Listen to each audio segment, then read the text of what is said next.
Alright, Bismillah, walhamdulillah, wassalatu wassalamu ala rasulillah.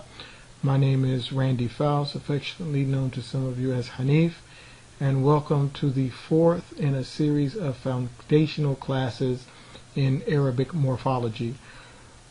Eventually what we want to look at are the 8 verb forms that are used beyond the 3-letter verb root. But we said to get there are a couple of foundational classes or lessons that we wanted to begin with. And this is the fourth of those lessons. So far we've looked at the concept of a wazn, and that there are several main awzan that are important to us, those being wazn al-fa'il, wazn al-maf'ul, wa wazn mif'al, or maf'al or maf'il, and we also looked at some forms for gerunds or nouns.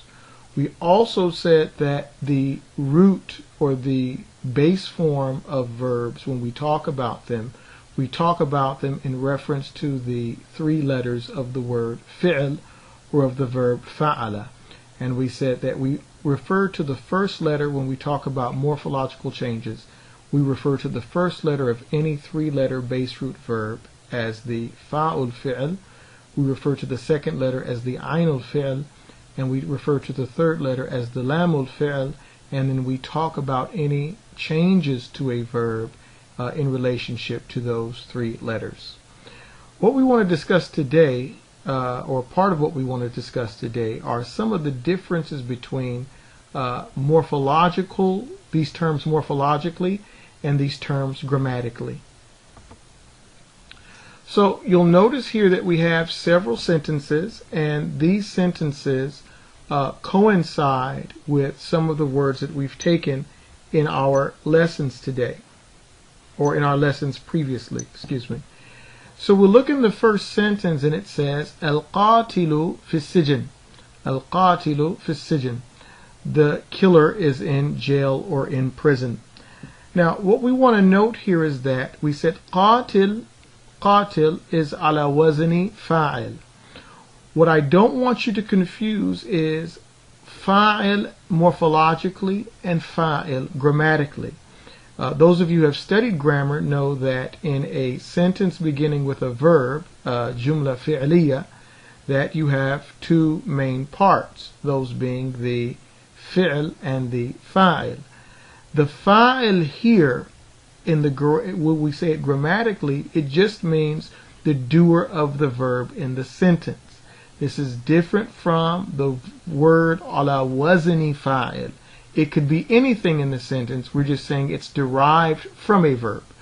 So al-qatilu fi sijn, in this sentence, because qatil is a noun, then it would be a jumla ismiya. It wouldn't even be a jumla fi'liya. And for those of you who know grammar, a jumla ismiya has a mubtada and a khabar, which we could translate as a subject and a predicate. So a jumla ismiya doesn't even have a fa'il in it.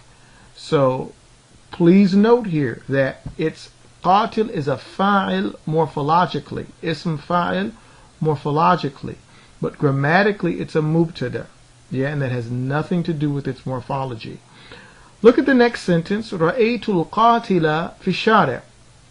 Ra'aytul qatila fi shari'. I saw the killer in the street. Here qatil is the maf'ul bihi. It is the maf'ul bihi. It is not an ism maf'ul, and it's not ala wazni maf'ul. It's ala wazni fa'il morphologically. But grammatically it's in the position of the direct object, a maf'ul bihi, even though it's not on the wazn maf'ul. So that distinction is a distinction that I want you to be able to make. Morphological forms and grammatical positioning. Al-mas'ul aghlaqa bab al-maktab. The responsible party locked the door to the office. Mas'ul morphologically is ala wazni maf'ul, but it's not a maf'ul bihi in this sentence. As you can see, it's the beginner of the sentence. It's a noun beginning the sentence, so this is a noun, a jumla ismiya, which means that mas'ul would be a mubtada. It's not that this sentence doesn't even have a maf'ul bihi. Yeah, لكن هو على وزن مفعول. It's on the wazn of maf'ul, even though it's not a maf'ul bihi in the sentence. الراعي مسؤول عن رعيته. The shepherd is in charge of or is responsible for his flock. You can see here that ra'i is the mubtada and it's on the form fa'il. So you could see there that ra'aya, which would be the asl of the verb, the root of the verb, ra'aya, that is the main verb. We extracted that because we know the form here. And mas'ul is not a maf'ul bihi. Here it's a khabar because this is a jumla ismiya. If those terms are not familiar to you grammatically, I would say that those are terms that you will want to know, because it's important that we look at vocabulary in a context, and grammar does give it a context. Yeah, but the point here is that the ism maf'ul, the word that's on wazn maf'ul, is not a maf'ul bihi necessarily in the sentence. The next one, we have a new word we haven't taken previously. It says al-majlisu jamil. Majlis. Is that ism fa'il, ism maf'ul, or ism makan wa zaman? If you're familiar with the forms, then you would know that's ism makan or zaman, place or time. So what we're going to do here is we're going to try to find the root. Now remember, we added the meme with the fatha, so all you need to do is take that off, and you're left with jalasa. Now jalasa would be the verb, and jalasa means to sit. So a majlis is a place where people sit, a sitting room. The sitting room is beautiful. The sitting room is beautiful. And that's what you want to do with this morphology. You can break words out, you can extract the main three-letter root, and then look up that three-letter root in a dictionary. The last sentence says, أحتاج مجلسا أوسع من هذا. I need a sitting room larger than this. Here, majlisan is a maf'ul bihi grammatically. However, it is ism, zaman, or makan, a noun of place or time here in this sentence. So I just want you to understand that the morphological form and the grammatical positioning, they may have the same names, but they are not the same thing. So make sure you're able to make that distinction. So we've said the Arabic language is based on verbs, the three-letter root. Now we're going to look at some of the forms here. We're not going to go into depth with them at all in this lesson here, but what I just want you to do is, as being familiar with these forms now, or with the concept of morphology, I want you to start to notice the differences that are happening with these verbs. What have we added to that base fa'ala? That's what you want to be able to see. Yeah. Now, this is key to understanding the Hansword Dictionary, one of the best Arabic English dictionaries available. Notice I put the Roman numerals there, and that's what those Roman numerals mean here in the dictionary. So you can see Roman numeral 2, Roman numeral 3, 4, 6, 7, 8, and 10.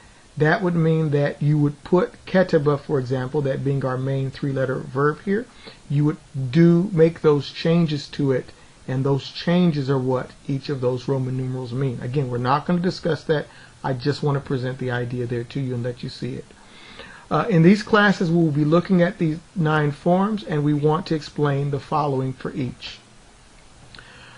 What does the form mean? We've looked at the meanings of forms for ism fa'il, ism maf'ul, ism zaman wa makan, the place and location, and even for the nouns. We want to know, when we change a verb into these other forms now, these other 8 forms, how does that change affect the meaning of the verb? And that's where the vocabulary is going to grow. We're going to look at the present tense form. We have not looked at them for these 3-letter roots, but we're going to look at them for these 8 forms here.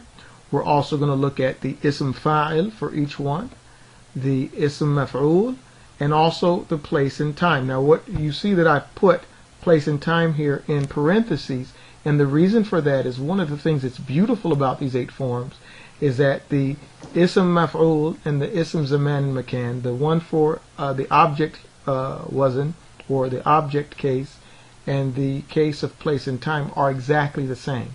You might say, well, then how do I figure it out what it means? You're going to figure it out from the context. Yeah?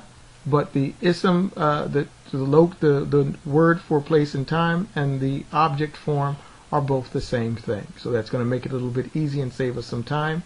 The last thing we're going to look at is the noun form for each of these. And the thing about the noun form is that the noun form will be consistent for each of these 8 verb forms. So for form 2, across the board, the noun form will be the same. Form 3, form 4, form 5, and so on. The noun form will basically be the same for any verb in that form. All right? So having taken this 4th lesson, we are now ready to embark on the 8 verb forms. So I hope you found these lessons beneficial, and let's get ready to move on in upcoming lectures. Thank you very much.